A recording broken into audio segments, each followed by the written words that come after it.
আসসালামু আলাইকুম রহমতুল্লাহি ওবরকাতু। সবাইকে জানাই জুম্মা মুবারক।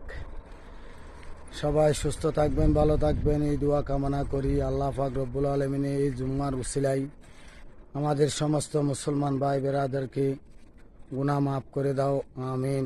এ আল্লাহ, তোমার কাছে এই দুই হাত ফরিয়াদ করি, মোনাজাত করিতেছি।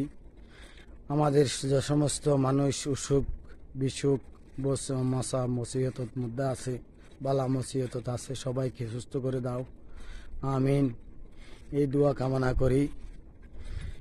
তো এই সবাই সুস্থ থাকবেন, ভালো থাকবেন। আমি দুদিন ধরেই মোবাইলে অনলাইন থেকে আমি একটু বিরতি নিয়েছিলাম, কারণ আমার মোবাইলটা একটু নষ্ট হয়ে গেছিলো। আমার মোবাইলটা হাত থেকে ছুটকি পড়ে রাস্তায় পড়ে মোবাইলের ডিসপ্লেটা নষ্ট হয়ে গেছিলো। সে কারণে আমি কারো লাইফে এবং তা কারো পরিবারে যুক্ত হতে পারি নাই। অনেক মানুষ আমাকে মিস করেছেন।